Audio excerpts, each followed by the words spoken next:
All right, I guess we can do the review when we get to the shell, but I put everything that I think that we did last week.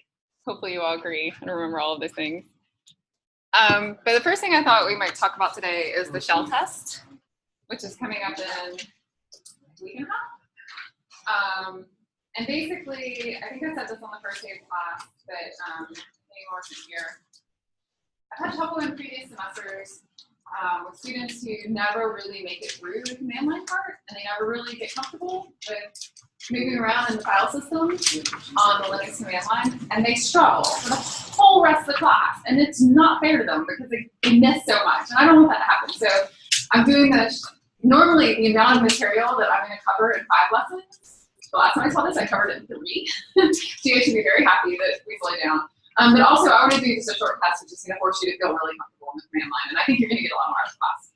So what we're going to try to do, we're like a guinea pig test, you can all do the test subjects. I'm going to schedule you in like 6-minute increments, and it's going to be super short and sweet. Like come in, log into the ACF.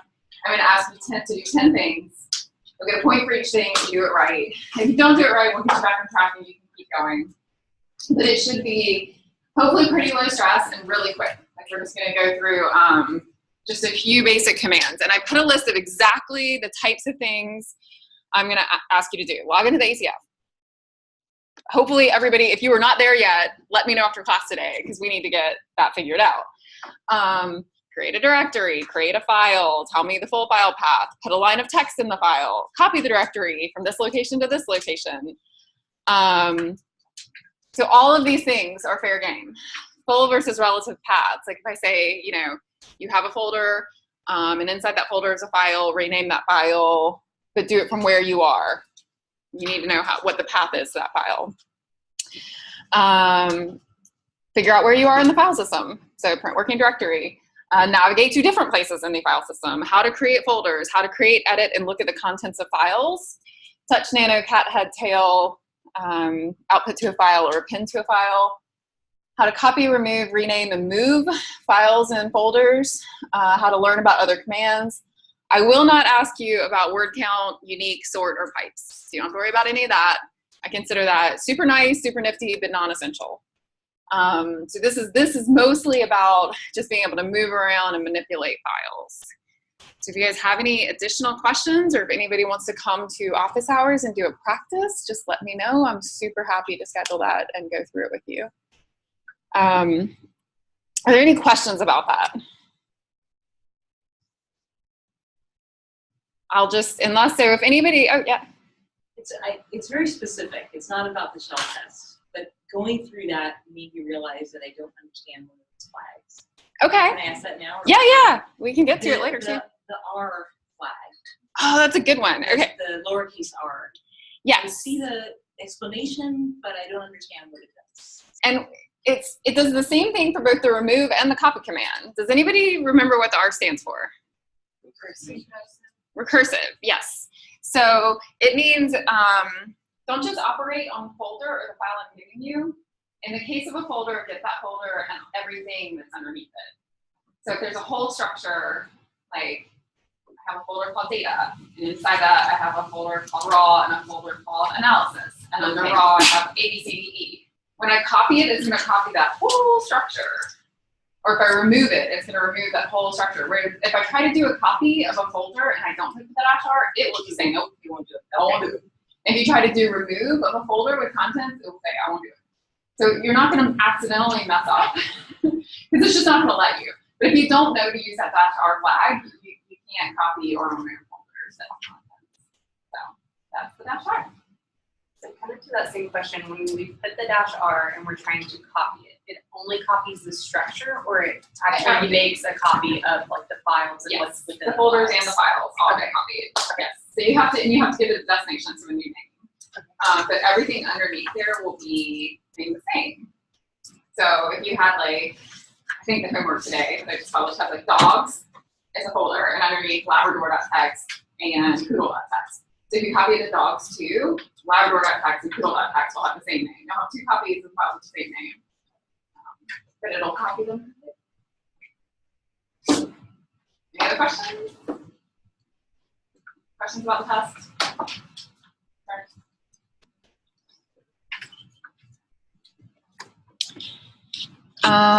What else have we got going on? Still no news on the Monday classroom. Who in here is in plant sciences? I think it's your department who's having a seminar in here on Mondays, which I didn't know. So if you guys, I think they're going to try to contact your department and see if you'll move your seminar. If you won't, then this class will be in 113, and I will bring power cords. If that changes for any reason, I'll email you, but it looks like we'll probably be moving. Homework 1 is due tonight at midnight. The only thing on homework 1 that we haven't covered yet is permissions, and we'll definitely get to that today because we're going to do it first. Right after the slides, we're going to do permissions. So hopefully, but feel free to stay after. You can still stay after class today if you have any problems with your homework and get help. It's not due till midnight. Anybody else have any other like course, syllabus, administrative questions before we get into slides?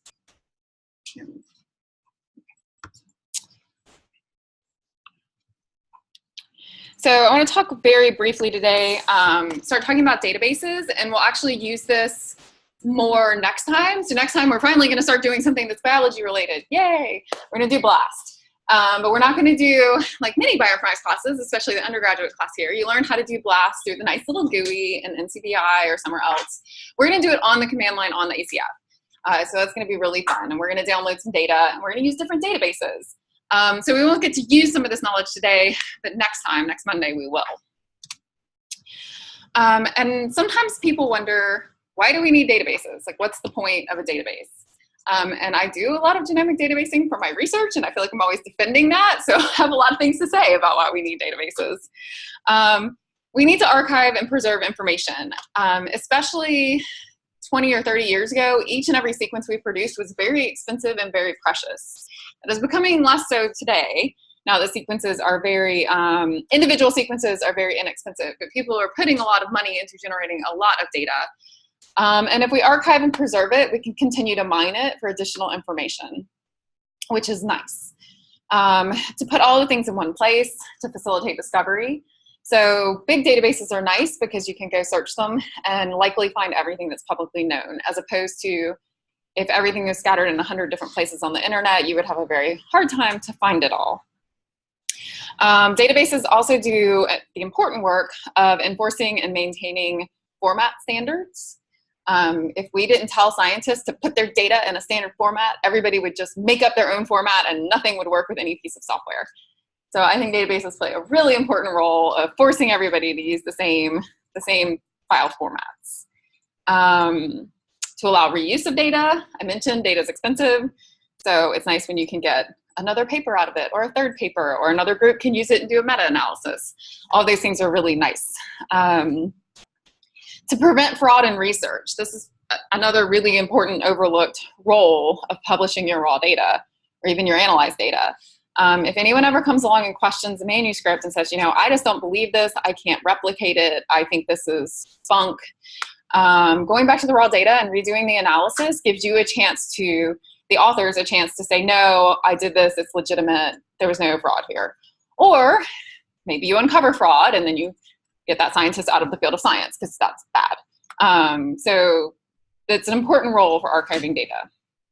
Like reproducibility also plays a role, and to store metadata. So metadata is data about data. So where did the data come from? So just if you hand me a FASTA file with a bunch of sequence reads in it, that's not going to be very useful to me. And the FASTA file itself, it's going to have sequences, but it's not necessarily going to tell me the things I actually want to know, which is what organism did you get this from, or what sample? Maybe it's water from a waterway, then you did some microbial sequencing. What are the experimental conditions? I had a plant under drought. That's good to know. Location, time and date, tissue, all of those are the types of things you want to be recording. How is the data collected? Field methods, lab methods, instruments, calibration, all of that can be important for determining if you want to reanalyze that data, exactly what you're working with. How has the data been processed? So if it's not raw, if there's been any sort of normalization, statistical analysis, removal of bad data, you need to know that as a scientist. And this is now a really big deal, user rights and management for the data. Most data that you find online now carries a license, and it says what you can do with it. if you're allowed to publish on it, if it's public but embargoed, so you can't publish until after a certain date. Many times it can be free for academic usage or nonprofit usage, but if you're a corporate entity, you need to pay. So these licenses are now carried with data, much like they've been carried with software for many years. And yeah, so metadata, it's a love note to the future, and I really like that. It's make this data set able to be used again by someone else or even by yourself down the road. And so databases in general try to take not just your raw data, but your metadata. Like they want to describe the data. And there are a number of different types of databases. I'm going to talk primarily about the first one and a little bit about the other two. I'm not going to, there's a lot of data that I don't know where a good home goes. The one that was a question I got asked since I came to UT. Somebody had non-human metabolomics data, and we never found a great home for it. Like we never found a really good repository that we could put it into, which I thought was really interesting. There may be somewhere by now. This was a few years ago. But in general, it's good to start early if you're producing data of knowing what is your target database, like where would you like it to go. 90% of the data you have, you can probably find one of these databases to put it into. The structure of a website and a database. Again, this is something that I like to talk about because this is what my lab does. So you have a web server, which is hardware that lives somewhere. Our hardware, I actually don't even know where it lives because we pay DigitalOcean to do our hosting, so it's probably in like New York or Washington State or who knows, but somewhere there's a physical server. And over here we have the internet and all the people on the internet. And it turns out that like most people don't actually know how any of this connection works. But it's all running Linux, so the same command line interface that you're using, well not all, but the vast majority of servers are running Linux, just like you're learning to use now. And on top of that, there's something called Apache Web Server is the most common piece of software. There's also Nginx, there's a few. But mostly Apache Web Server, it's the most common one I've seen, which is software. Itself, it's also running whatever software has been written for the database, so PHP, Python, Java, whatever you like to write in. The front layer, so what makes it look pretty and clickable, is HTML, CSS, JavaScript. And then that's talking to a database. So there's somewhere there are files or there's some structure holding all of the data, sometimes terabytes of data, and making all of this work so that your smiling face, get onto the internet and magically all of this data flows into your laptop. So I won't really test you guys on that. I just thought it might be a little bit of an interesting tidbit because I'm always surprised when people just don't really understand how web servers kind of work. So the biggest databases and the ones that are most commonly used are the international, well, most commonly used for nucleotides are the International Nucleotide Sequence databases. And it's basically 3 databases that have gotten together and joined forces and are sharing a lot of their data. So in the United States, ours is NCBI. In Europe, it's EMBL, and in Japan, it's DDBJ. So it turns out you can search any of them and generally get the same results because what they're doing is that they're exchanging data every night. So if you submit data to NCBI, it will show up in EMBL or in DDBJ the next day or two. Started out primarily with just nucleotides, and I think the data that is mostly shared is nucleotides. And they're referred to as primary databases because they house original sequence data. So they will accept some of your downstream analyses, but one of the original functions, just like primary literature, was to take the original data as raw as they can usually get so that it will be available for further processing later. This is from the INSC website. So for NCBI, you have the sequence read archive. We're going to use that. The trace archive, GenBank, biosample, bioproject. I'll talk about all those. That structure is very much mirrored in DDBJ. However, EMBL has gone on their own little route and that everything's just the ENA. So if you go to EMBL, it's a little bit of a different structure. We'll see it in some of our labs later in the semester, but it's not super important to understand. I think if you get on the website, you'll figure out it's structured a little differently.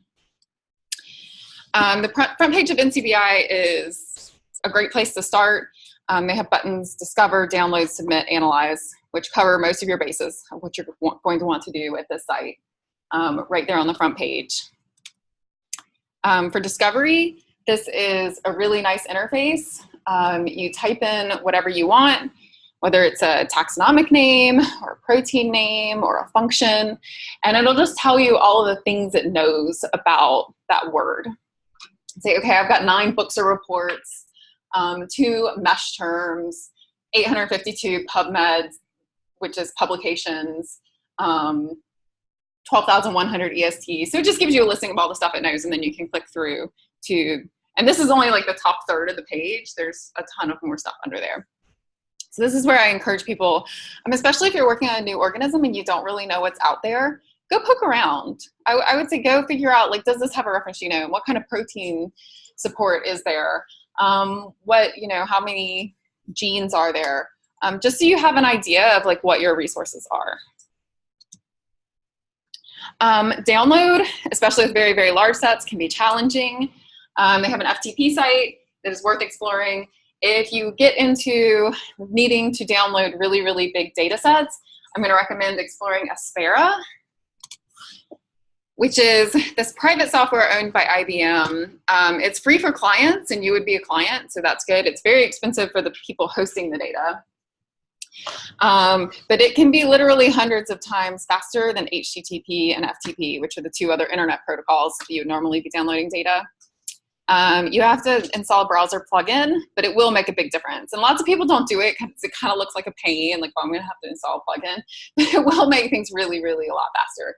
So if you're trying to download like 100 gigs of data and it's going to take 4 hours, I do recommend giving it a shot. Another one of the #1 questions I get since working here is, oh my gosh, my journal came back and said I have to submit my data before I can publish. How the heck do I do that? Well, you start by going to the submission portal, and it's kind of nice because you hit that little make a selection button, and it lists all the types of things that you can submit. And if you have nucleotide sequence data, which is the most common thing I see, you start with the sequence read archive.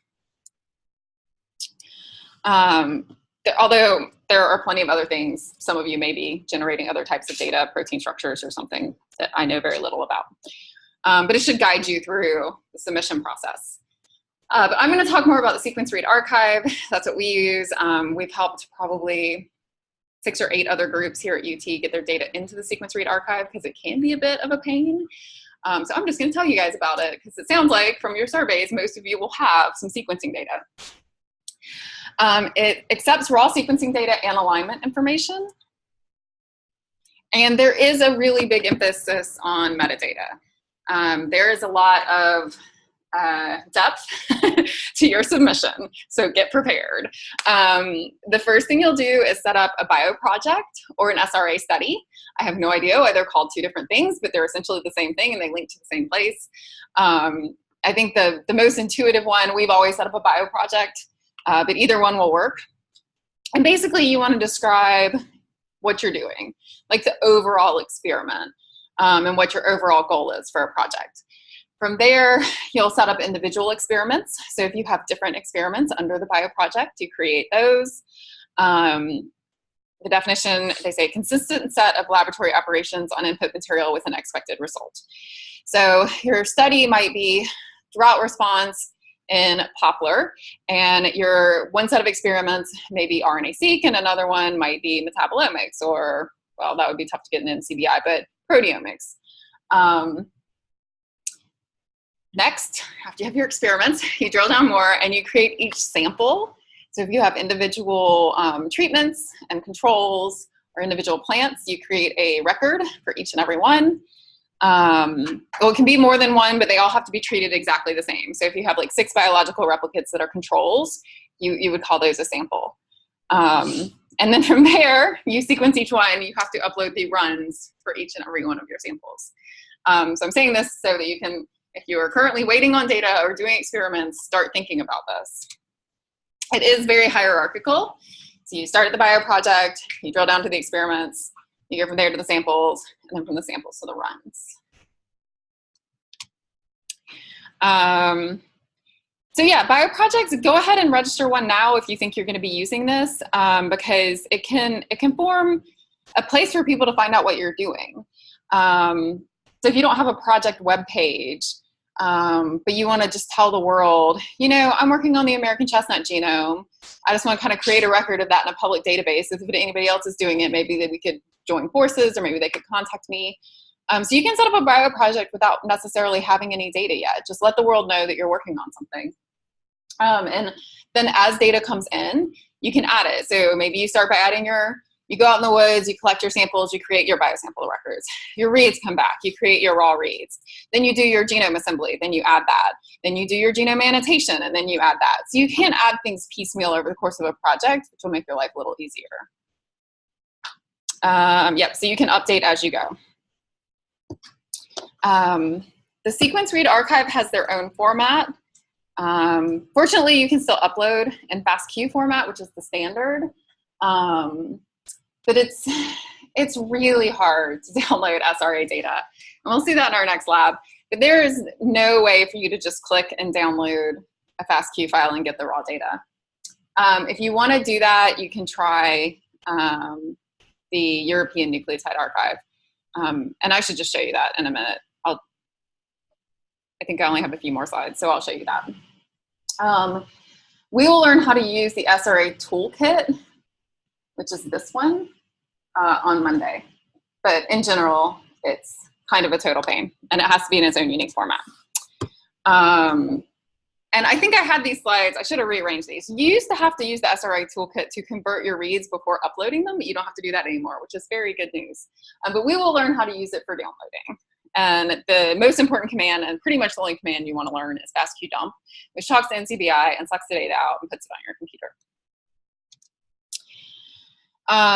So as far as submitting to the SRA, almost all journals will require you to submit all of your next generation sequencing data to the SRA or to another one of the INSDs. Usually IMBL would be the other one you might look at.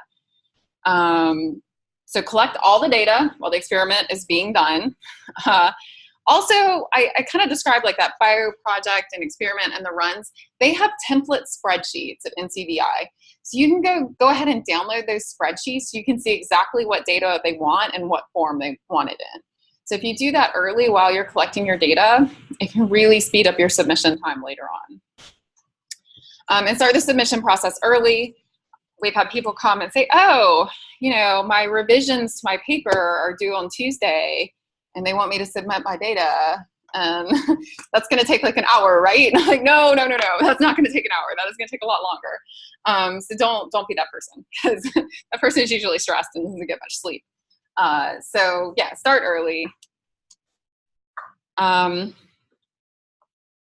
and this is a good story. I got really burned on this a few years ago, and so I like to tell people so that hopefully they will not do the same thing. For genomes and for transcriptomes, they have really stringent quality filtering.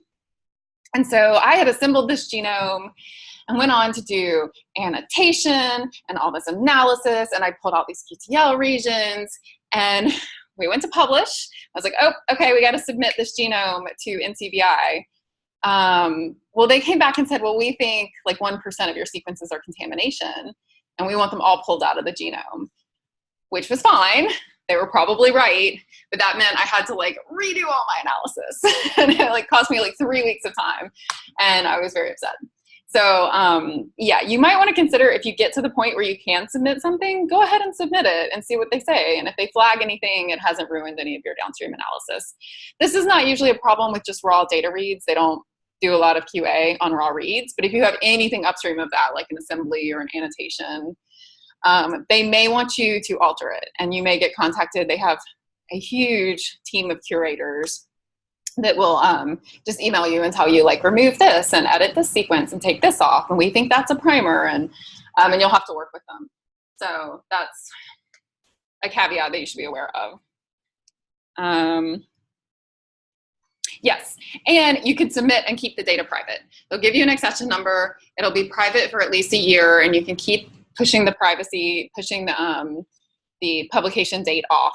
So it can just sit there in the database and be totally private. So no worries about somebody coming along and scooping your paper. You can leave it private until you're ready. Again, this is sort of the same process that I talked about earlier, but it's a nice slide for you to have and reference. I won't go through the whole thing, but if you are setting up a next generation sequencing study and you need a workflow, this is a list of all the stuff you need to be collecting, and then the order in which you're going to do things to get it into NCBI. Here's an example of a bio project. You have a link to assembly results. It also links to the SRA experiments, so the actual raw reads, and a biosample record for exactly what tree we sequenced. And it gives you kind of an overview of the amount of data. So the bio project is nice because as you submit associated data, it kind of aggregates it all in one place. So you can say in your journal article, go check out my bio project. It has links to the raw data, it has links to the final genome assembly, it has links to the biosample. And that's kind of a convenient way to point reviewers towards your public record. So a little bit on the European Nucleotide Archive. It mirrors all data in NCBI. You can also submit and download from here. I know people that really prefer the ENA. They say it's simpler, so you might want to give that a go. They use FASTQ format, no conversion needed. But actually, I should update the slide. That is also true for the SRA now. It can be slower for both upload and download because their servers are in Europe. So the data has to go across the ocean. So if you have a lot of data, it can be significantly slower. So it may or may not work for you, but worth mentioning. So that's pretty much everything about those kind of international nucleotide databases. But another big resource, and one that we'll see in this class, are protein databases. There are a number of them out there. The two I generally like to use are NCBI RefSeq and UniProt. NCBI RefSeq is this giant and non-redundant, but relatively well annotated set of reference sequences that they've culled from genomic, transcriptomic, and protein data sets. It has 113 million proteins from over 81,000 organisms. And I made a note that when I updated the slide, I was really surprised because it was only 52 million in 2016. So it is growing rapidly. UniProt is a comprehensive, high quality, freely accessible database of proteins as well. I like UniProt because it has two sections. I usually start looking for proteins in SwissProt. It is actually manually annotated. Each protein tends to have a lot of information. Somebody has really dug in and looked at the domains, made sure that the annotation makes sense. If there's any publications about that protein, they are often linked to that protein record. And they've made an astonishing amount of progress with manual annotation. They're up to 550,000. But then if you don't find what you need there, you can bump down into Trimble, which is an automatically annotated, and it's closer to the size of RefSeq. It's 120 million proteins. So just a really big, anything anybody has ever submitted ever to a database kind of gets lumped in. So UniProt has that kind of nice structure where some things are manually annotated and you can search that first. It's also a lot faster to search 550,000 sequences. When you try to search 120 million sequences, it takes a really long time to get results back. So less satisfying. I think I said most of this.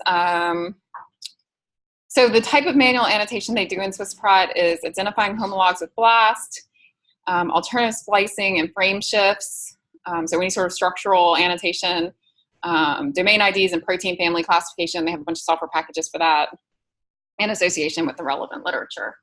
So nice place to start looking for protein information.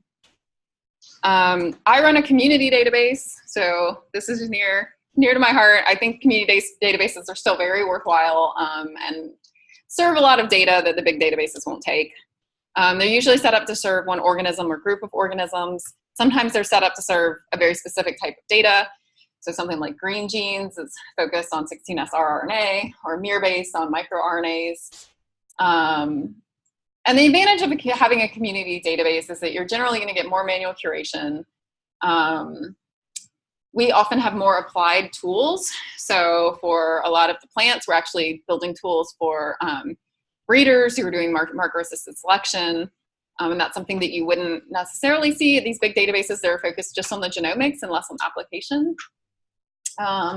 Combining and interlinking diverse data sets.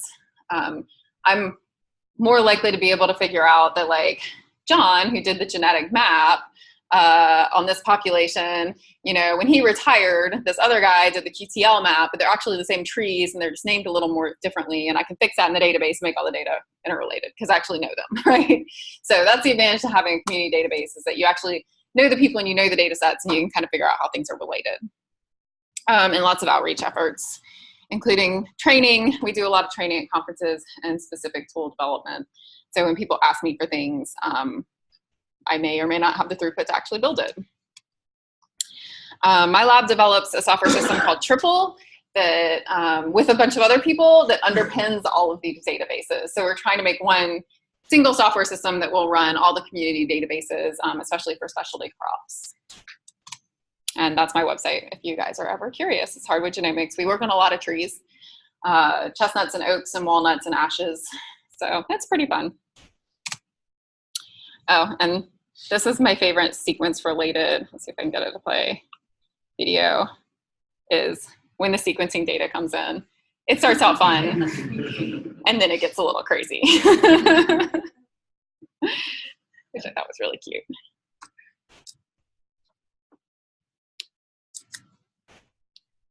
All right, so before I forget, let's do a little NCBI ENA comparison.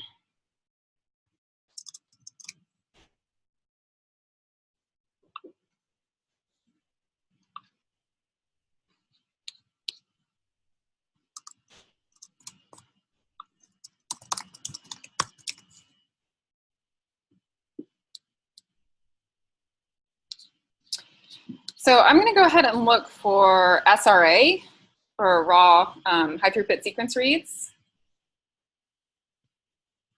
And we've got 604 of these. So I'm just going to click on the first one. And let's say I wanted to download this. So this, you're looking at the experiment. You can click through to the project. See, it has a bio project and a sequence project. I don't know why it has both. I don't think you have to create both. We've always just created a bio project. It has a sample record, so you can go through and look at information about the sample. And then it has the runs, so you can click on the run. And it gives you some information about, like it's a Lumina library, and it was an Amplicon library. So, and again, it links you to the biosample, the experiment, the bio project. So you can navigate up and down the hierarchy pretty easily. I thought this was really strange. Normally, if it's paired ends, it tells you it's like 150 bases and 150 bases. And this one is paired in, but the second end is a 0. So I don't know if that's actually accurate. I kind of want to download it and see, because why would you say it's paired in if the second read doesn't have any bases? But yeah, so if I click on download, it says, oh, you have to get on the command line to download this data set, which is, we're going to learn how to do that. So all of you are going to be very savvy and totally not intimidated by that. But if you have somebody else in the lab and they really want to be able to download the same run, what I do is copy that accession number, go to the European nucleotide archive,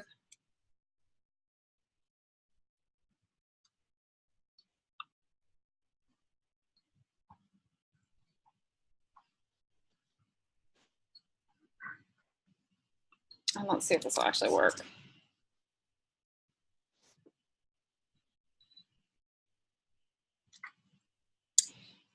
Yep, so it actually, the run comes up, which is exciting. They use the same accession numbers, which is awesome. And here you can actually click and download file 1 and file 2. So you can go to the FTP site and get the actual file. So that's the workaround if you just want to be able to download over HTTP, because NCBI is not going to let you do that. Any questions about that?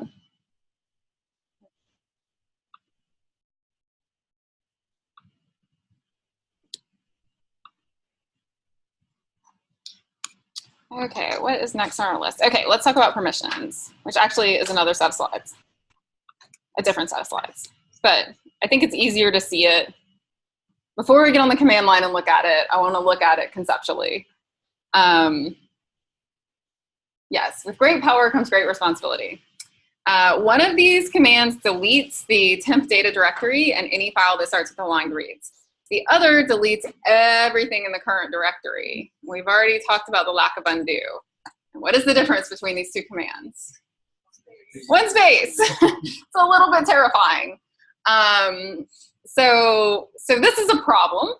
And one of the ways that you can protect yourself from doing this is remove write access to yourself even. Like, don't give anybody in the world write access. And that means you can't accidentally delete your data. But okay, that's one way to do it on Linux. But let me back up. So to protect your data, you always want to do backups for your own computer.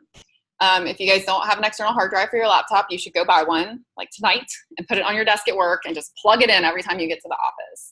I try to make everyone in my lab do that. I'm pretty sure they all ignore me, but I put a hard drive on their desk and I tell them to do it. But it's really good. I've had laptops just die on me before. I'm sure many people in this room have as well. Back up your data. Your PI will thank you. You will thank yourself. And you can just set it so that when you plug it in, it'll automatically sync. So if you're not doing that, think about doing that. If you have a lab computer, lots of data on lab computers that aren't backed up these days. Do the same thing. Buy a giant external hard drive. They're incredibly cheap these days. And go ahead and get that backup going. There's also, you have to pay money, but there is online backup software that is automated. So it's just, anytime you have an internet connection, it's occasionally checking if you've changed any files and it's synchronizing, whether it's a lab computer or your laptop, to a cloud. It's really nice. If this is not something you have discussed with your PI, consider discussing it with them. When I moved here with, I came here with 8 terabytes of data. This was 4 years ago. And so I had 2 4-terabyte hard drives. And I actually, the second one died when I moved here. So I lost half the data. I had to drive back to Clemson and re-download the data and drive back here on like my first week of work. So hard drives do fail. You should definitely be wary of that and try to have everything in 2 places. Okay, so important things to know about the ACF. It backs up your home directory. Unfortunately, your home directory is capped at like 2 gigs of data, so that's not actually that useful. It does not actually back up project directories. They are redundant, but there's not a true backup. So if a drive fails on the ACF, they can hot swap a new drive in and nobody loses data. But it's not really a true backup, like there's a tape somewhere or another hard drive somewhere with your data.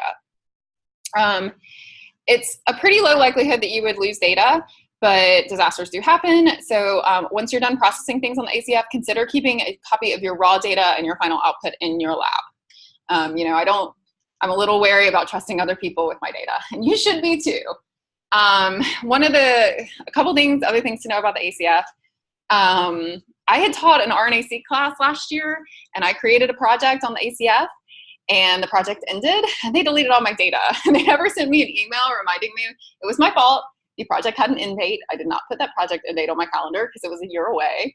And so when I went to teach this class, and I was like, oh, hey, where'd that project directory there go? They were like, oh, it's gone. So if you get a project on the ACF, pay attention to the end date. Anything that's not in a project directory, and I'll have to revisit, there's certain parts of the file systems that they also reserve the right to delete every 90 days. They just go through and wipe it out. So all of this is for you to be very wary of where your data is. Yep. Is there any geographical kind of limitation to the work for ACF access? Like if you go beyond this geographical area, what I don't have a ton of data points. In the US, you're going to be fine anywhere. You have to have your phone and your password, but you're going to be fine. I have been able to log in fine from Europe. I could not log in from China. So I think it depends on the country and the way that the country structures their internet. If things are sometimes blocked in other countries, and I don't have the country by country list. But yeah, I don't know. And I actually think one of my students has been able to log in from China without a problem. So that may have been a regional thing, or it may have just been me and I was in a hotel with really bad internet. Who knows? But in general, most places you travel, if you have an internet connection and you have your phone has cell phone access so that you can actually get that duo push, you should be fine. But I won't guarantee that for foreign countries. I'll just say it has worked for some places for me. So how much you use the VPN? Yeah, that might work. And I don't think I tried the VPN. I didn't have to use the VPN in Europe at all. So yeah, in China you might have to use a VPN, and I've never played with that. I could ask my students. I think that they've, Jiali, one of my students who's from China, she spent the summer there back home, and I think she was able to log in, but I don't know how she did it. I don't know if she set up a VPN or used the UT VPN or what.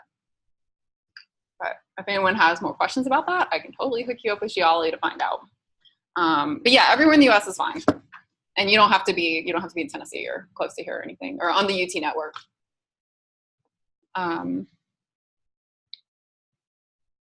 So now I have to remember where it was. Oh, yeah, so I think I covered all of the ACF stuff. Yeah, 90 days, they reserve the right to delete certain parts of the file system after 90 days, and I'm gonna have to revisit what parts.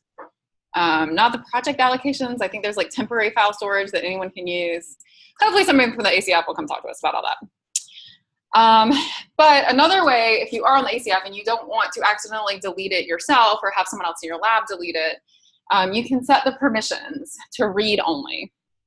No one can write. I mean, you could set them to not even read, so no one can see what you were doing. But if you make it read only and not writable, then you can't delete it, you can't write over it, and that's good.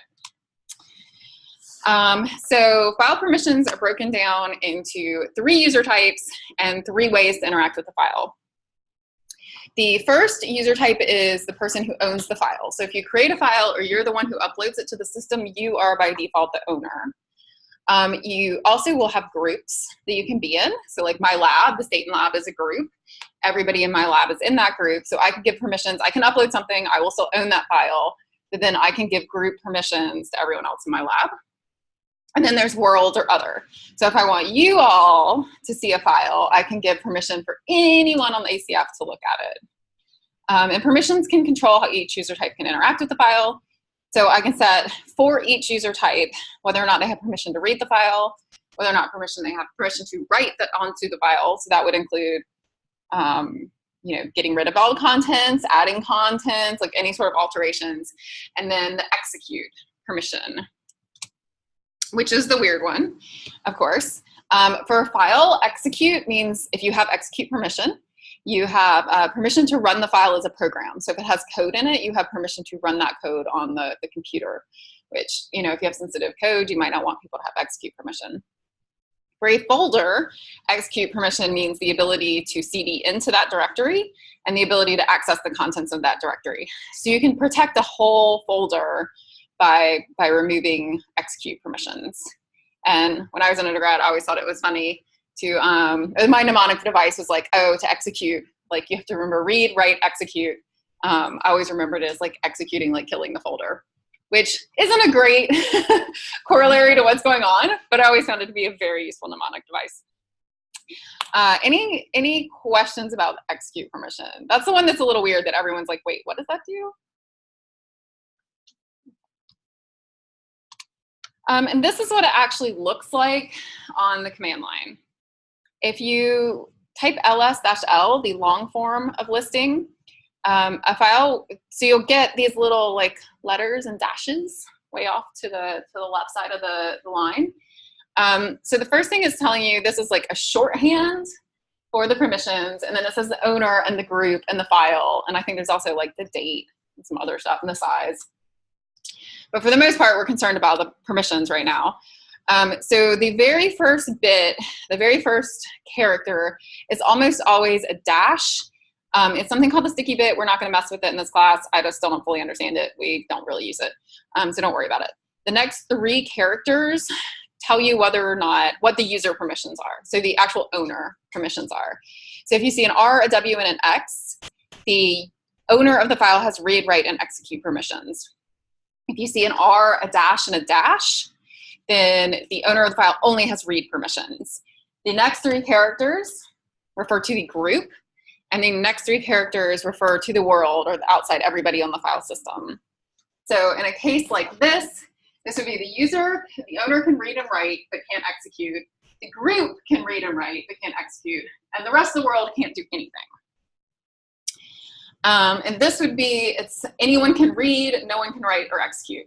So the user can read, no write or execute. The group can read, no write or execute, and then the outside world can read, but no write or execute. So does that sort of make sense?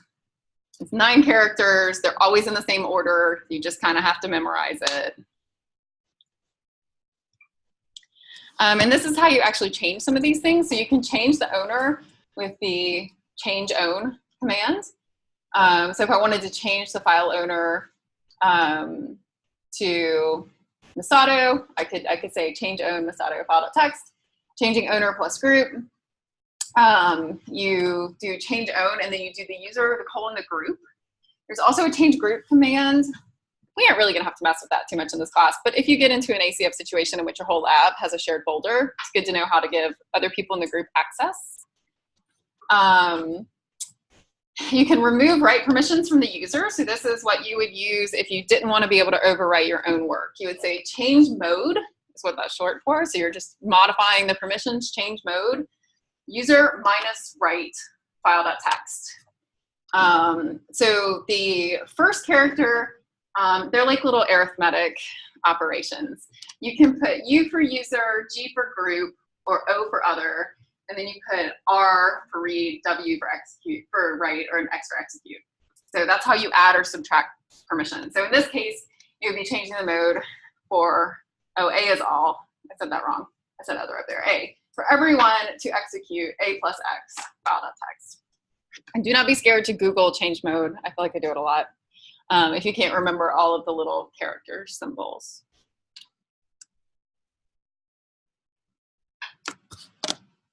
Did that make sense? Any questions about that? All right. Can you do more than one permission at a time? Or You can, yes.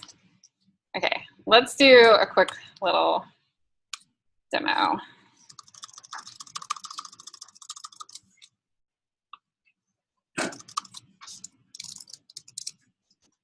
Oh, yeah, I have a shortcut. So for those of you, I've set up a little shortcut on my computer so I don't have to type this every time. But if you go to the home page, the little SSH, the full thing is right here.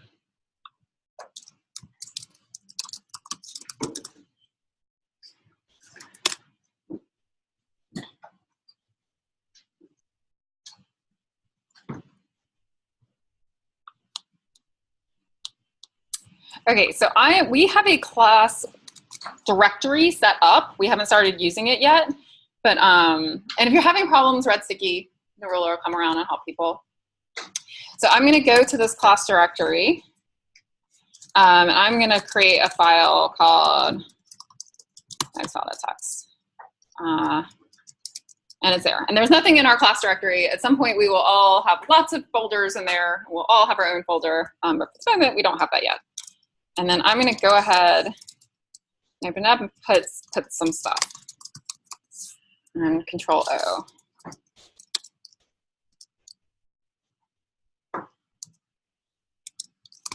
And Control X. Okay. I don't know if anybody else is trying this. Each and every one of you should totally have permission to do this. Now if I do ls-l, by default, I have permission to read and write my own file. The group has permission to read and write this file. And the world has permission to read it. So if one of you types this command, the CD Luster Haven courses EPP622 2018 FA, did anyone already do that? Can you? It says permission denied. I wonder if they didn't add you guys. Did anyone else get permission denied? Did you CD and it worked? I got it. Okay, we will probably get to email the ACF help desk and tell them that they forgot to add you to the project, which I suspected might have happened because I feel like it's a pretty manual process at this point. Probably to punish me for committing Maybe, no. So if you do that, can you see my file? Can you see the contents of the file? That's because you all have read access. So now if I say change mode all, I can do, actually we could do everyone. Actually, I can't remember if A is for all user permissions or O is. Let's try no one can write. Okay, so that the A actually does everybody. So it's, I think we figured this out. Can you take your own read permission away? Yes. Yes, you can, which is confusing. G is group. O is other. So outside world. And everybody is A for all. Yes.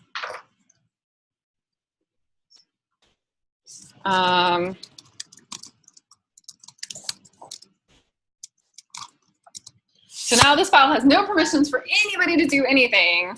So if I try to do anything, it's going to tell me permission denied to my own file that I just created. If you guys do cat Meg's file, it should also tell you permission denied. But we can add those permissions back.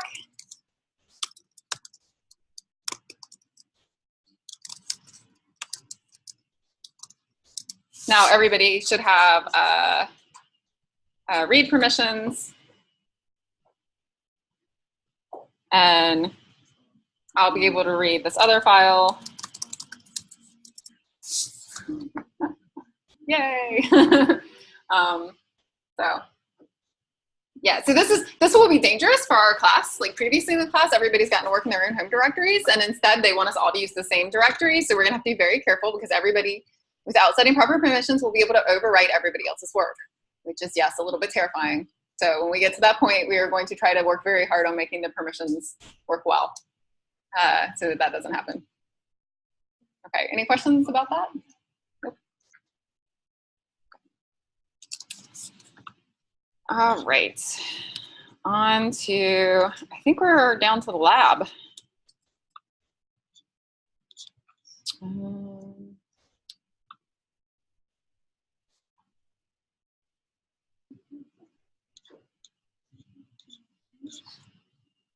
Okay, so before we go into the lab,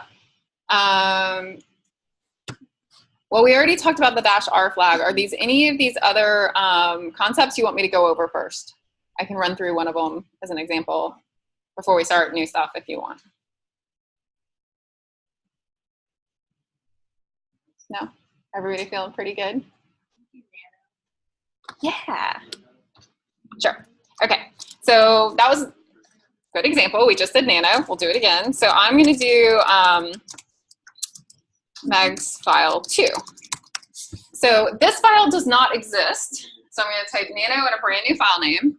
And when I hit enter, it pops me into like the nano GUI. It takes over your whole shell screen. You no longer have a prompt.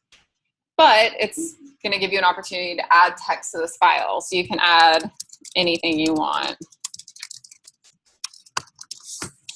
It's not, you can't click.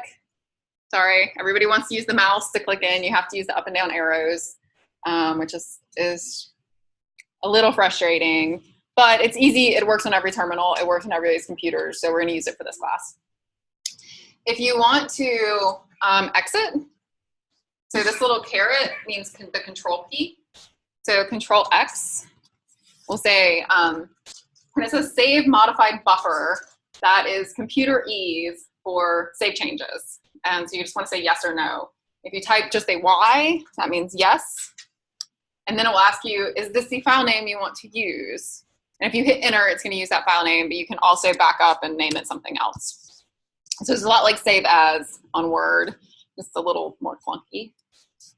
And I have permission denied, so I can. So at that point, I have to control X and not save the buffer. Huh, somebody else created that file, I think, while I was trying to create that file. That's okay. So this will be the problem if we all try to write the same files. You can see why I cannot edit that file, because Meg's file 2, I'm definitely part of the group. See how we all have the same group? So these group permissions will apply to all of us in the class, but I don't have write permissions. So tpeter21 owns the file. Okay. Not a big deal. So the owner, tpeter21, has read and write permissions, but everybody else just has read permissions, including me. So the name of the group is Tug2221? Yeah, they're all named Tug on the ACF. I have no idea why. Usually you would give intelligent group names. Like on our server, we have like the Satan group and the web group and the, you know, like we name them what they are. But on ACF, everything is tug, like probably, but the two, like, okay, I'm in a lot of groups because we just have a lot of groups going. Like, I don't know the difference between tug 2077 and tug 2091. Like, I can't memorize these things. So the groups kind of drive me insane.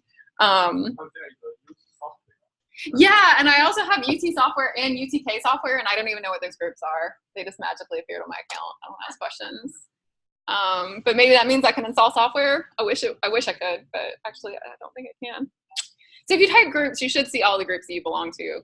You usually have a group that's just you, that just got created with your username. And then since you added the project, you should all have tug 2221. So if you type groups and you don't see tug 2221, let me know and we'll contact the ACF. Where's this Luster folder in comparison to the next folder that we're on? So if I CD back to my home directory, so you remember that, yeah, the whiteboard's not in the best I was position. just having trouble finding it earlier when I was doing it. So the top of the file system is always just slash. And then one is Nix and one is Luster.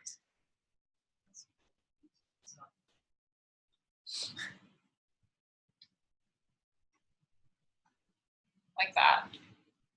So, and I think they might actually be physically different devices, but you can see them all when you're logged into ACF. You can see both. You can CD to either one. It's just this is where the home directories live, and this is where the project storage lives. So, which I think they're different things because this is all backed up, and this is all not backed up.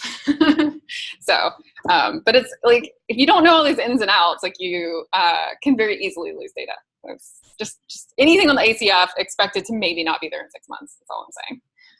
If I want to change the owner of that file, Mm-hmm. I just say CHL, and it should be your username. Yeah, does that work? No, it's not operating. Oh yeah, you might not have permission to change.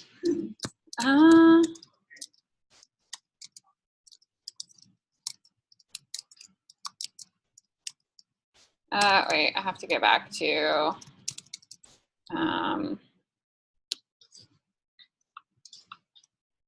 yeah, so like I'm a super user on my server, so I can change anybody's name to anything, anybody's owner to anything, but we may not have permission to do that to each other's files.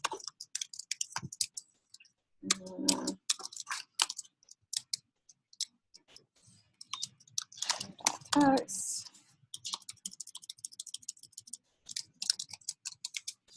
Yep, I don't have permission to that. Maybe if you gave me execute permission, how does that work? All plus.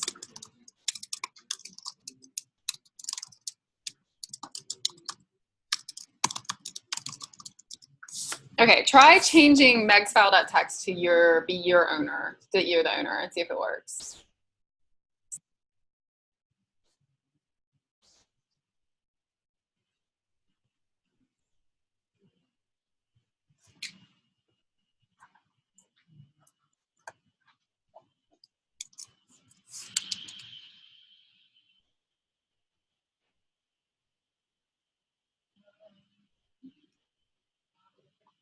No.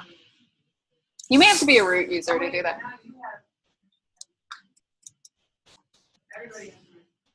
Oh yeah, I changed megsfile to be open. I was just gonna see if you could change it to tpeter21. So if you change on tpeter21, megsfile.txt, will it work? What's your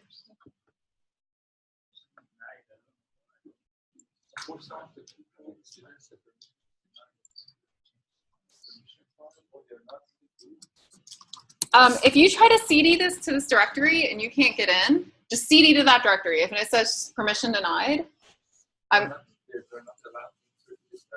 then you haven't been added to the project, the course project, which is not good. So email the ACF help desk and say, I am in EPP622. I'm part of this project, and when I CD to this folder, I get permission denied. How many people are having that problem? Just CDing to the directory? Yeah, probably. Maybe it's a case sensitive. Because that's what the factory is Yeah, it's the path is on the course homepage. Yep. What is the need? So, okay, so I feed it into the course project area, and then I just did a list. I just want to see what's in there. And then next file.txt is in green and has a little star after it. Ooh, you have a star. I don't have a star. The star might mean something about, like, I think it usually flags things that have very open permissions. So what if I do like all minus write execute? That's actually.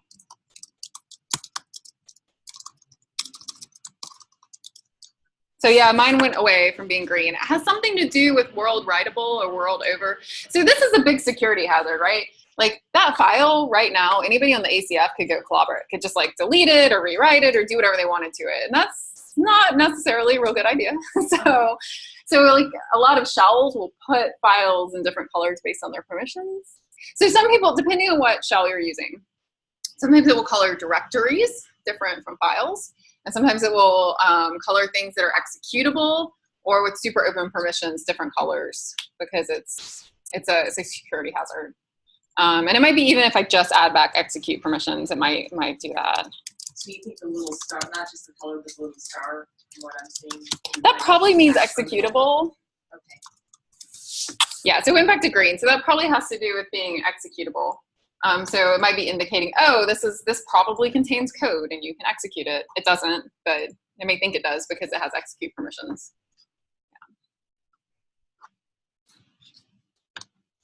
Yeah. All right, okay, I'm gonna CD back to home directory. Everybody else should do that too.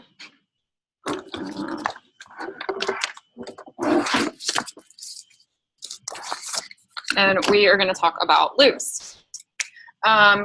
Loops are awesome. They're gonna allow you to do things, make the computer be your minion and do something 1,000 times so that you don't have to do it. It is so satisfying. Especially if you're facing down a task where you're thinking, oh, I'm gonna have to hit that enter button 500 times. And you can just write 3 lines of code and make the computer do it for you. Best feeling in the world. So we're gonna learn how to do that today. So an example of something, a super simple example of something we might want to do, let's go into our data shell. And I'm going to go into the directory creatures. So if I do a print working directory, you should see something similar where you have nix, some letter, home, your username, data shell, creatures.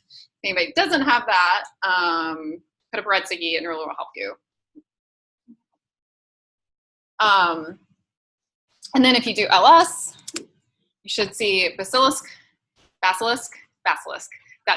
and unicorn, I had to think back to the movies. It's been a long time. So if you wanted to do something like copy star.dat to original dash star.dat. Like let's say you just wanted to make a copy and name it something slightly different. Do you think this is gonna work?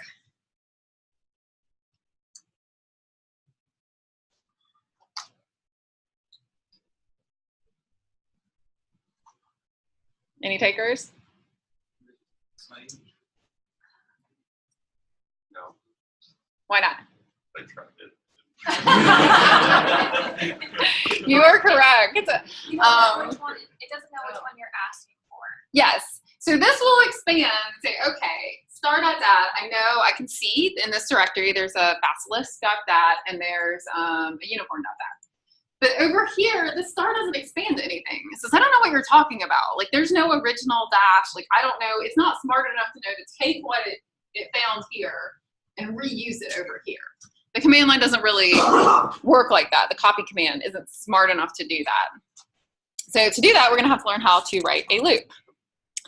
And we're gonna talk through, I'm gonna do a loop and then we're gonna talk through what all of the parts were. So don't freak out. I'm just gonna type the whole thing and then we're gonna go through each part.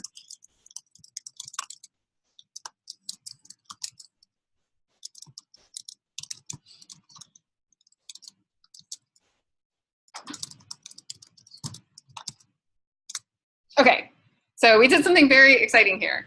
We said we built a for loop, and it is called a for loop because you start with the word for, F-O-R. And you say for file name and basilisk.dat and unicorn.dat. And the structure of this is you're setting up a variable, and a variable is like a temporary throwaway container that you're gonna fill with things.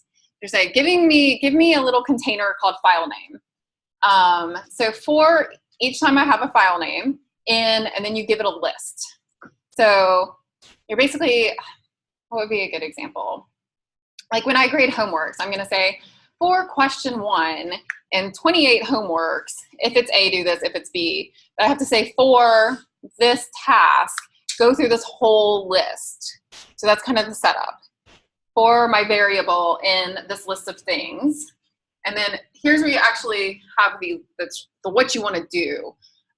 It always starts with do and it always starts with done. Those are like the header and the topper that delimit what you want actually to have happen.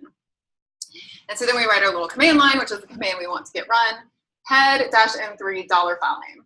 So now the file name, it is set up as an empty container. And then as it loops through all of the things in the list, it gets filled with each item one by one by one.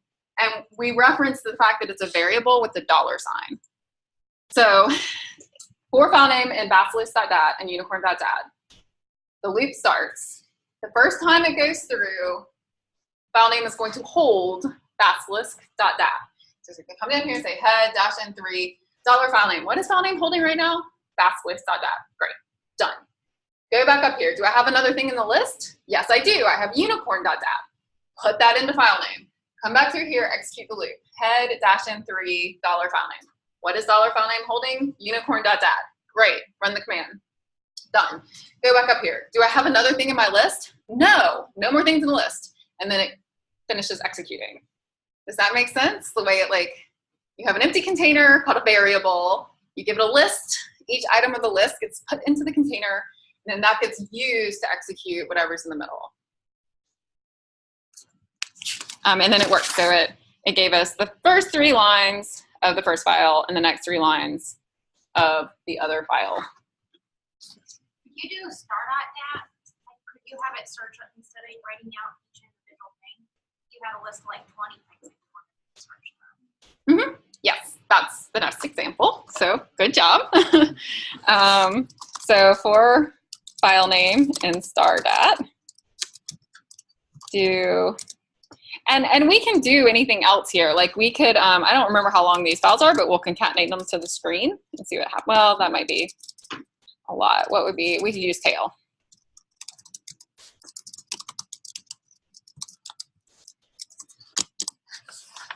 So this time it only gave us the tails of each file. It did not actually tell us the names of the files. Let's see. We could do, I was gonna try to stick with the lesson, but it's more fun. We'll just go off the lesson for a minute.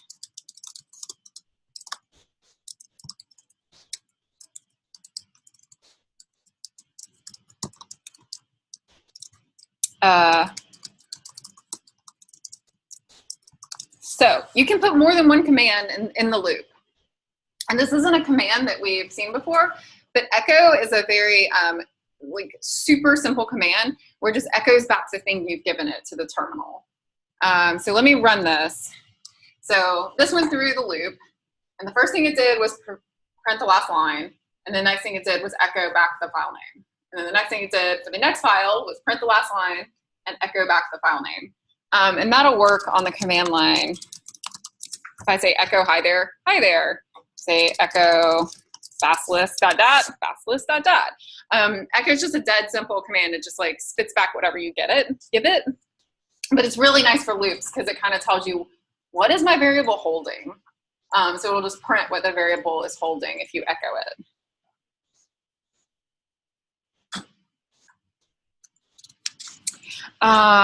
It's worth going ahead and talking about variable naming. I could do something silly like for temperature and star.dat do ls dollar temperature, done. And if I ls the file here, you can see it gives me the same thing. But the reason why this is dumb is because temperature has nothing to do with this loop, and it has nothing to do with the files. And so if you write code with really silly variable names, it's really hard to read, and it's really hard to understand what it's doing. Or if you use something like x for x, that's probably the #1 programmer thing that you're gonna see for x in stardat. But it doesn't make for very readable code. Whereas if you say for file name in this list of files, it is super clear that you are attempting to put file names into that variable. It makes your code more readable. It makes it easier for you to figure out later on what you were trying to do. So always try to use good, smart file name, variable names. Yeah. Hmm?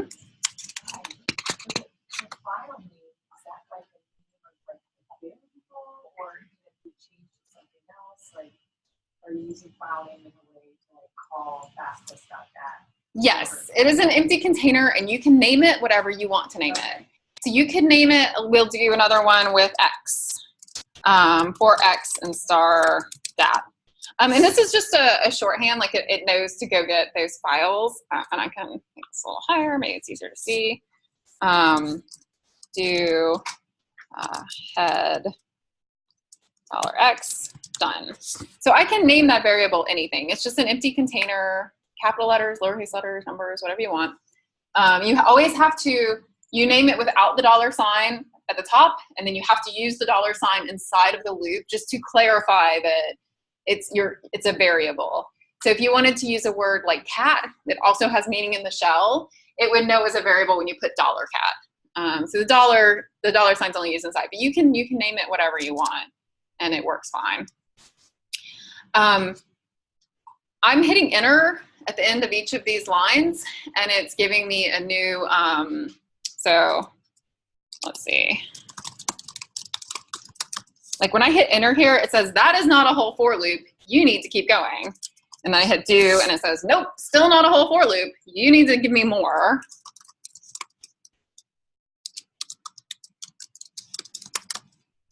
And then it says, nope, I'm still not done.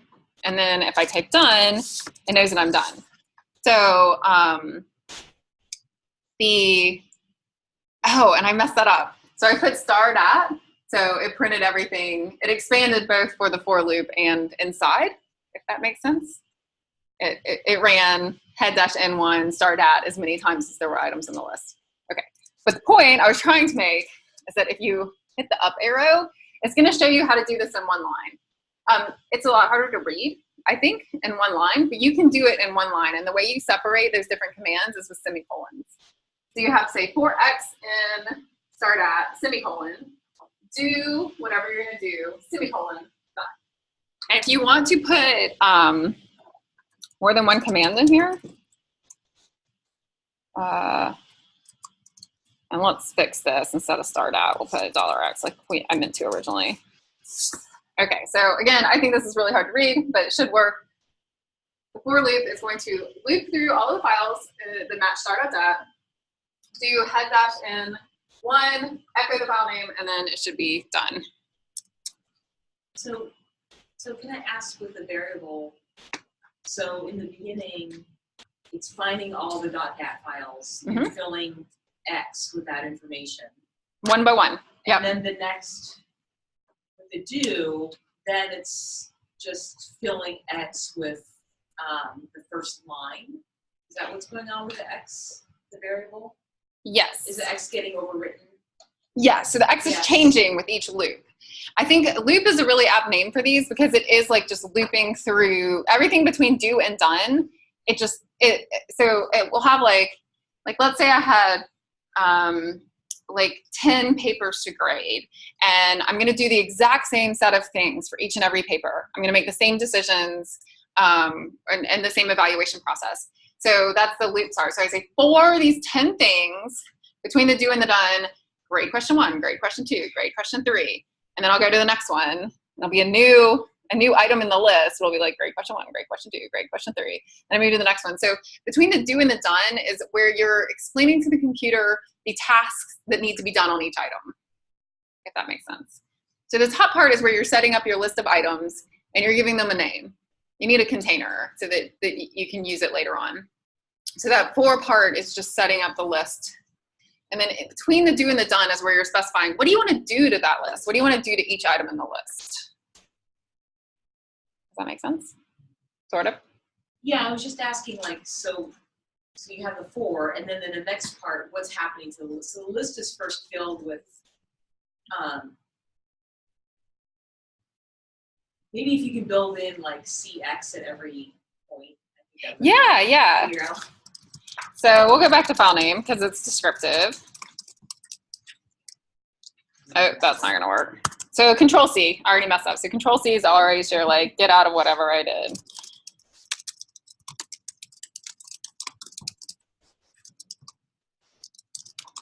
Okay, so if we do echo dollar file name, and we can do head dash n1 dollar file name. We can do echo dollar file name. And we could do tail dash n1. And we could do echo hi there and echo dollar file name. So I've just put a whole bunch of stuff in here. So what we're hoping happens is that when it enters the loop, whatever item it's currently on, it's going to print it. It's going to print the first line. It's going to print that item again. It's going to print the last line. It's going to print hi there, and then it's going to print the name of the file again. So hopefully I didn't make too many typos in there. So it took that file name variable, and the first thing it filled it with was basilisk.dat. So for these commands, we got the file name got echoed, then we got the head. The file name's still the same. It hasn't changed. We haven't overwritten that variable. Then we got the tail. Then we got echo hi there. So you can have commands in there that don't use the file name. Shell doesn't care. And then we echoed the file name. So at each and every stage, the dollar file name has not changed. We're doing stuff with it, but we're not changing it at any point in the shell. Yeah. So it's also it runs through all the basilisk files first, and then it runs through all the Yes. files. So is that like typical of how the shell will run? Yes. Or, okay. Loops are always going to take one item, execute everything between the do and the done, and then go back and get the next item. And then execute everything between the do and the done, and then go back and get the next item. And it keeps doing that until there are no more items to go get. So how the loop? What's the next one? What's the order? They follow. For example, you have 10 files. Right. Well, in this case, we know that ls star.dat is going to expand to basilisk and unicorn. So it just uses the order that it gets from the ls. But we could put these in a different order. Like we could say for file name in, we'd have to specify it like this. So we can give it unicorn and then basilisk. Basilisk, I cannot say that word. I really need to change this lesson.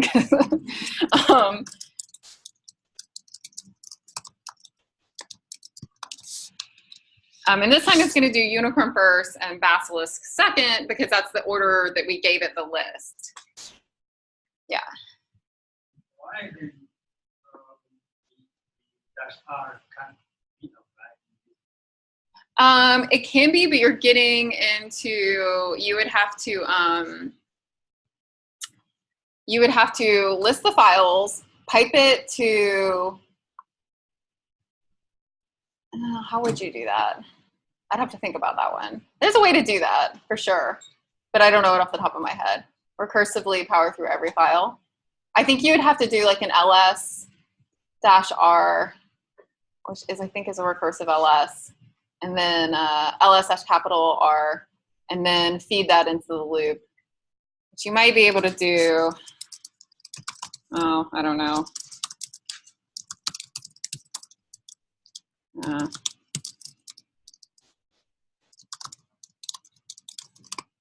Something crazy like, I don't think I can remember the syntax.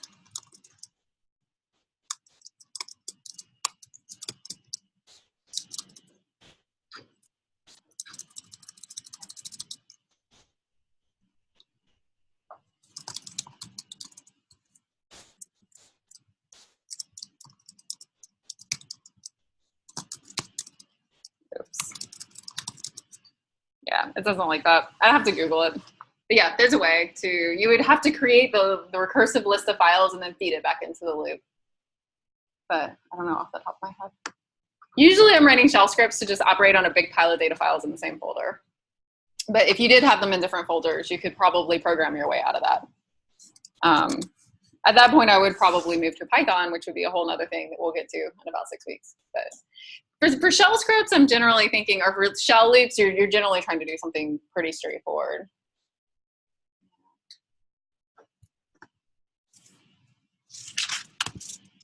Is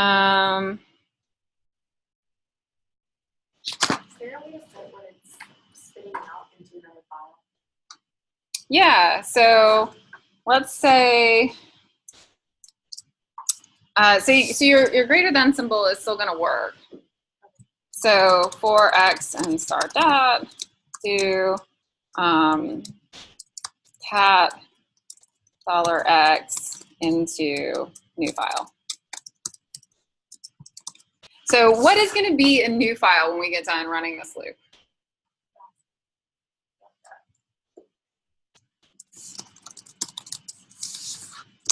It's unicorn. Why is it unicorn?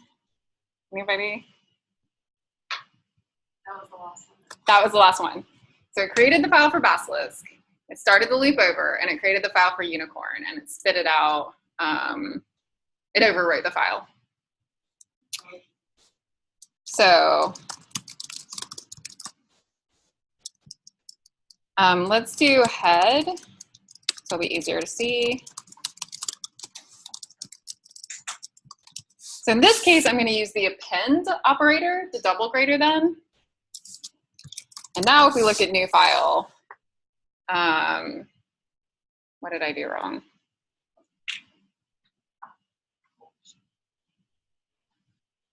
For x and star dot, do head dash n1. Oh, $x. No, that should have worked. Do we have something called new file in there? Huh. Yeah.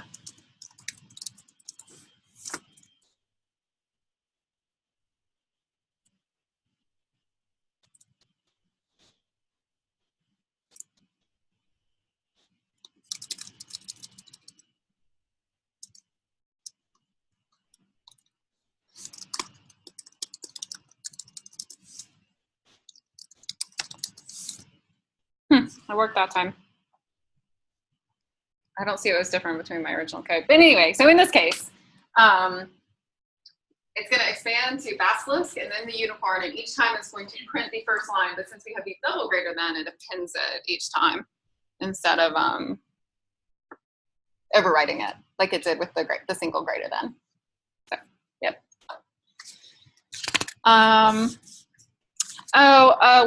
Some people, often a mistake that people do is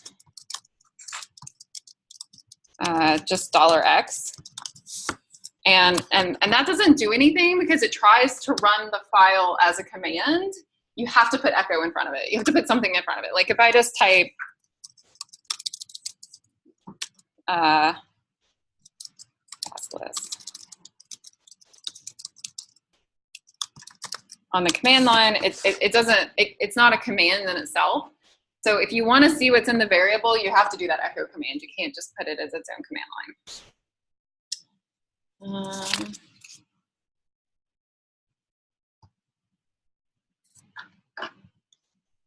Okay, so let's go. Oh, and echo is great. Like use echo all the time. It is great for debugging. So as your loops get more complicated, definitely use echo. And I think we have time. Yeah, let's run through this last little exercise. Okay, so I'm going to back up and go into this North Pacific. How do you say gyre? Gyre? Is this like a gyre? What is it? They say gyre. Gyre? We're in the wilderness. Gyre? Is that like a, what is a gyre? Is it like a waterway of some type? Area. Gyre. Oh yeah, well, North Pacific, that would make sense. It's something in the North Pacific, the gyre.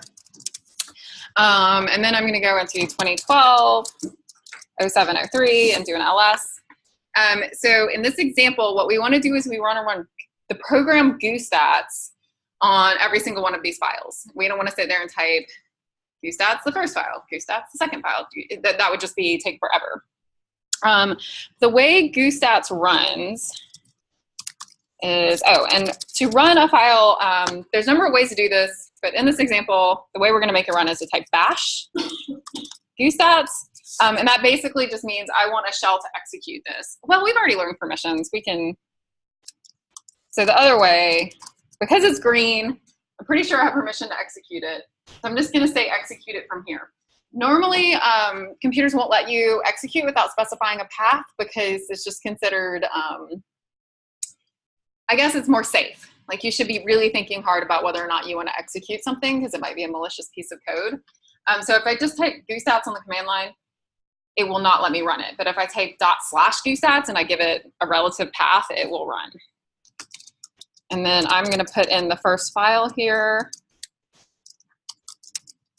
And I think the way goostats works is that you have to then give it an output.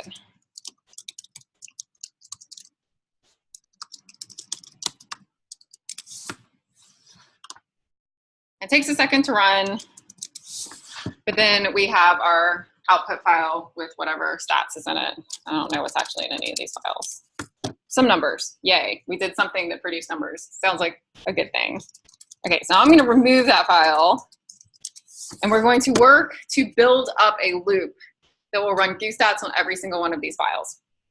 The best way to write loops and to write code in general is to start with a very, very small problem and add and build and get to where you actually wanna be. So the first thing we might wanna do is just write a loop that will iterate through all of our files. So we can say for data file, and maybe we wanna make sure we only get the any, right? We don't want goodiff or goostats to be part of our loop. We only wanna use our data files. So we're gonna do any star text. And for now, let's just echo it, just to make sure we're doing what we think we're doing here. Yay. So we're only getting our text files, which is what we were hoping for. We're not getting the goostats or the goodiff. And then at this point, if you only wanted to operate on A files or B files, you could add other, like you could refine that wildcard. But for now, this seems pretty good. We can go ahead and do this.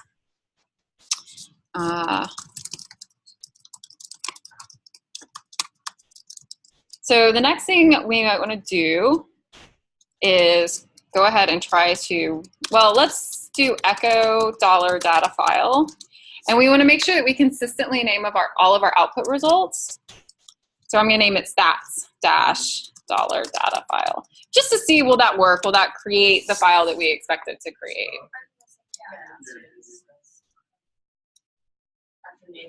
Oh, yeah. Oh, I have to type all that again.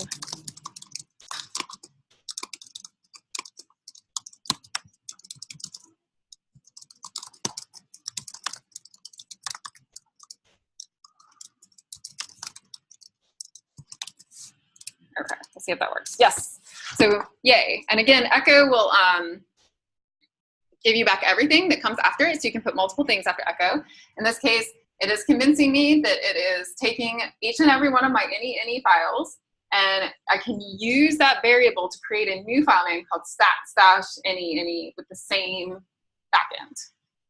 So yay, this looks like it's gonna work.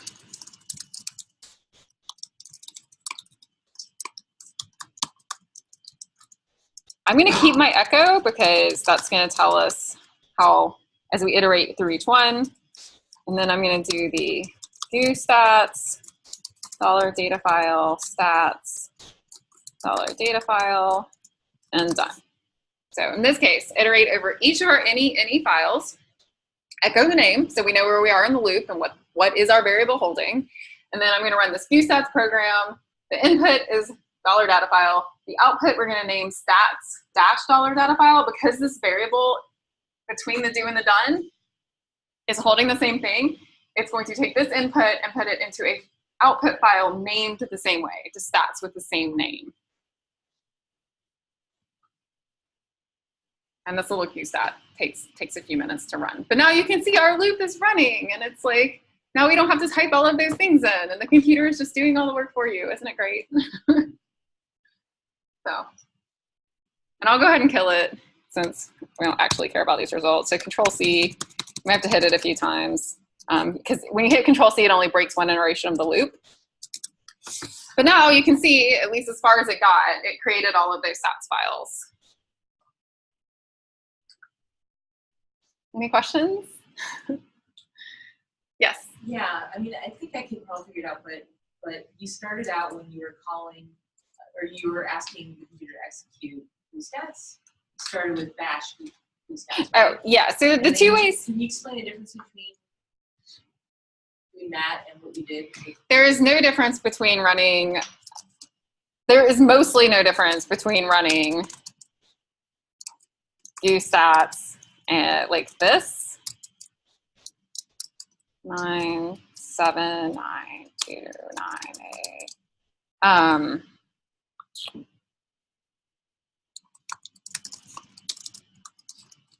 So if we run it like that, it still runs, and we get this number. If we do stats with the path, it still runs, and you still get the same numbers. So it's just two different ways to do the same thing. What is the bash refer to?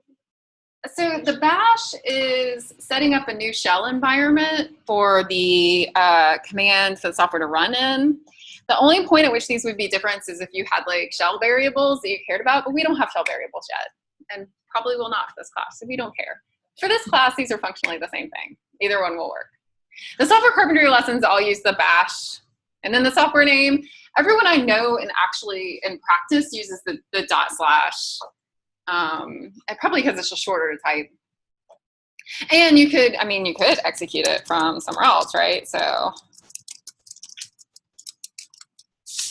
here I can say execute this software, except it's not gonna be able to find it. I have to have the relative paths for all of my files. So I'm saying execute this software, the next folder down. The input file is the next folder down. Stats, I'm gonna leave here. And it created the stats in the folder I'm in. So the whole like // is just, you can run a software package from anywhere. And if you have your path variable set up the right way, and we'll see this later in the class, you can run it without that. But for now, to run a program, just give it a path, any old path. The path to the program, whether it's a relative path or an absolute path. Does that make sense? Did that make it worse? Yeah, I mean, we could run it with the total path if we really wanted to get totally crazy.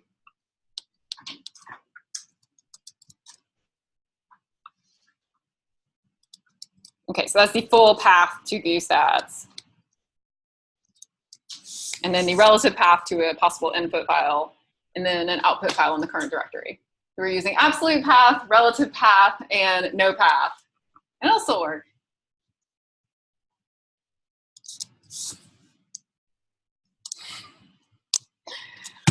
All right, if anyone wants to stay and get help with homework or today's lessons, feel free to. Homework 1 is due tonight at midnight. Homework 2 is due in a week at midnight and is posted on Canvas. You're welcome to stay and work on either.